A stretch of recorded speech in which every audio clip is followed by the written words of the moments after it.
এই যে স্মরণ অনুষ্ঠান, এটার একটা উদ্দেশ্য রয়েছে। সেই উদ্দেশ্যটা কি? উদ্দেশ্য হচ্ছে যারা যে কারণে তাদের সর্বোচ্চ সম্পদ জীবন বিসর্জন করলেন, আমরা যেন সেই কারণটিকে উচ্চে তুলে ধরি এবং সেটা বাস্তবায়ন করার চেষ্টা করি। ফলে আমরা যে আজকে সেই অনুষ্ঠান পালন করছি, এটার উদ্দেশ্য কিন্তু একমাত্র সেটাই, যেন আমরা সেই কথাগুলো মনে মনে রাখি যে তারা এই কারণে, এই জন্য তাদের জীবন দিয়েছেন, যেন আমরা তাদের এই আকাঙ্ক্ষাটাকে বাস্তবায়ন করার চেষ্টা করি, তাদের কথা মনে রাখি। এখানে দুইটি কথা আমরা দেখি গত আন্দোলনে, খুব সংক্ষেপে বললে। একটা হচ্ছে বৈষম্যহীনতা, আর একটা হচ্ছে গণতন্ত্র। এই গণতন্ত্র আর বৈষম্যহীনতা দুটো কিন্তু সম্পর্ক আছে। এখন আমি আমার শিশুদের উদ্দেশ্যে বলি, তোমাদের উদ্দেশ্যে বলি, খুব সহজ করে বলি যে গণতন্ত্র বলতে আমরা কি বুঝবো, কারা সরকার গঠন করবে সেইটা। হ্যাঁ, সেটা ঠিক, কিন্তু গণতন্ত্র মানে শুধু এইটুকুই না। শুধু যদি এইটুকুই গণতন্ত্র বুঝি আমরা, তাহলে এদেশে কখনোই গণতন্ত্র স্থায়ী হবে না। গণতন্ত্র বলতে গণতন্ত্রের মানসিকতা প্রয়োজন, এবং সেটা তোমার পরিবারে আমাদের লালন করতে হবে, আমাদের স্কুলে লালন করতে হবে, আমাদের অফিসে লালন করতে হবে। এবং যদি গণতান্ত্রিক বিষয়টা আমাদের মানসিকতায় থাকে এবং আমরা গণতন্ত্রের চর্চা করি, তাহলেই বৈষম্য কমে। বেশিরভাগ মানুষের সম্মতিতে, বেশিরভাগ মানুষের ইচ্ছা অনুযায়ী কোনো সিদ্ধান্ত নেয়, কিন্তু যদি কোনো কোনো মানুষের স্বার্থ অনুযায়ী আমরা সিদ্ধান্ত নিই, তাহলে গণতন্ত্রে এটা সম্ভব না, কারণ বেশিরভাগ মানুষ তো এতে সম্মত হয় না। তখন গণতন্ত্র আর থাকে না। আর আমরা যদি গণতন্ত্র কোনো সমাজে বাড়াতে পারি, বৈষম্য সে অনুযায়ী কমে আসবে। এখন তোমরা গণতন্ত্রের জন্য কি করবে? আমি আমার ছাত্র ছাত্রীদের উদ্দেশ্যে বলছি, গণতন্ত্রের সবচেয়ে গুরুত্বপূর্ণ প্রসঙ্গ হচ্ছে, তুমি খেয়াল করে দেখো, তোমরা ক্লাসে যারা আসো প্রত্যেকে কিন্তু একরকম না, প্রত্যেকেই নিজের মতো, প্রত্যেকেই আলাদা, কিন্তু প্রত্যেকেই কিন্তু চায় তার মতো করে বড় হতে, বিকাশ লাভ করতে। তোমাদের কিন্তু কাজ হচ্ছে তোমার অন্য যে তোমার থেকে ভিন্ন রকম, সেও যে তোমার মতো এই স্বীকৃতি দেয়া, তার মতামতটাকে গুরুত্ব দেয়া, তার কথাটাকে শোনা।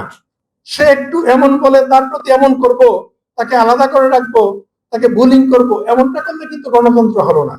গণতন্ত্র হচ্ছে সবার মত অনুযায়ী আগানো। যদি এমন হয় যে তোমার সবার মতটা একরকম কিন্তু তোমার মতটা ভিন্ন রকম, তখন তুমি চেষ্টা করবে সবার মতে চলা যায় কিনা সেটা করা, কিংবা অন্যকে তোমার মতে নিয়ে আসা যায় কিনা। এটাই হচ্ছে গণতন্ত্র তোমাদের জন্য। ফলে আমরা যদি গণতন্ত্রের চর্চা করি, তাহলে সমাজে বৈষম্যের হ্রাস করে, বৈষম্য কমে আসে। আমরা এমন একটা কাজে নিয়োজিত রয়েছি, আমাদের প্রাথমিক এবং গণশিক্ষা মন্ত্রণালয়, যেখানে আমাদের অফিসিয়াল কাজটাই সমাজে বৈষম্য কমানোর ক্ষেত্রে সাহায্য করে। এটা সব মন্ত্রণালয়ের জন্য এক কথা খাটে না, কিন্তু আমাদের মন্ত্রণালয়ের জন্য সবচেয়ে বেশি খাটে। এই জন্য, কারণ আমি যদি আমাদের শিশুদের সক্ষম করে গড়ে তুলি, তাহলে কি হবে? তাহলে তারা ভবিষ্যৎ জীবনে সফলতা অর্জন করবে এবং তাদের মধ্যে বৈষম্য কমবে, এক। দুই নম্বর হচ্ছে তারা তাদের অধিকারটাকে বুঝে নিতে পারবে, তাদের এই সক্ষমতা অর্জন হবে। ফলে আমাদের কাজটুকু সুচারুভাবে করার মাধ্যমে আমরা আমাদের সমাজে বৈষম্য নিরসনে কিন্তু একটা ভূমিকা রাখতে পারি। এটা হচ্ছে আমার আপনাদের প্রতি আহ্বান। আমাদের ইতিহাস যদি আমরা দেখি, পর্যালোচনা করি, তাহলে আমরা দেখব যে প্রতিটি ক্ষেত্রে আমাদের যে ছাত্র সমাজ, তারা বিভিন্ন অনাচারের বিরুদ্ধে রুখে দাঁড়িয়েছে। 52-র যে ভাষা আন্দোলন, 62-র যে শিক্ষা আন্দোলন, 69-এর গণ অভ্যুত্থান, 71-এর মহান মুক্তিযুদ্ধ, 90-এর গণতন্ত্র পুনর্জাগরণের জন্য যে আন্দোলন, 2018 সালের যে কোটা বিরোধী আন্দোলন, সর্বশেষ জুলাই গণ অভ্যুত্থান, প্রতিটা ক্ষেত্রে আমাদের ছাত্ররা কিন্তু নেতৃত্ব দিয়েছে এবং তাদের নেতৃত্বে সাড়া দিয়ে আমাদের জনতাও কিন্তু এই সকল গণ অভ্যুত্থানে সামিল হয়েছে। এর ফলে আমাদের দেশে যে অরাজকতা বিরাজ করছিল বিভিন্ন সময়ে, সেগুলো কিন্তু অবসান হয়েছে। আমরা দেখেছি যে ছাত্রদের নেতৃত্বে, তাদের আহ্বানে সাড়া দিয়ে আমাদের দেশের অন্তর্বর্তীকালীন সরকার গঠিত হয়েছে, যার মাধ্যমে বৈষম্যহীন সমাজ ব্যবস্থা প্রতিষ্ঠা এবং গণতন্ত্রের পুনর্জাগরণের জন্য আমরা কিন্তু কাজ করে যাচ্ছি। অগণিত ছাত্র জনতাকে জীবন দিতে হয়েছে। কি জন্য? ন্যায় প্রতিষ্ঠার জন্য। কি জন্য? বৈষম্যহীন সমাজ প্রতিষ্ঠার জন্য। কি জন্য? গণতন্ত্র প্রতিষ্ঠার জন্য।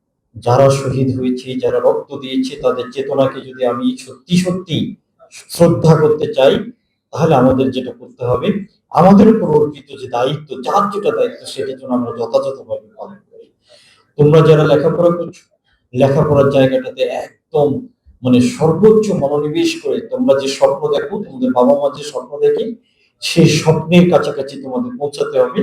এইটা যদি করতে পারো এবং আলোকিত যদি মানুষ হতে পারো, শুধু লেখাপড়া না, পাশাপাশি নৈতিক শিক্ষায় যদি আরো শিক্ষিত হয়ে তোমরা যদি মানুষ হতে পারো, তাহলে আমি বলবো যে এই চেতনাকে মূল্যায়ন করা হবে। এবং আমার ধারণা যে 65,569টা স্কুলে আমাদের আজকের এই অনুষ্ঠান হয়েছে, যথাযথভাবে পালন হয়েছে।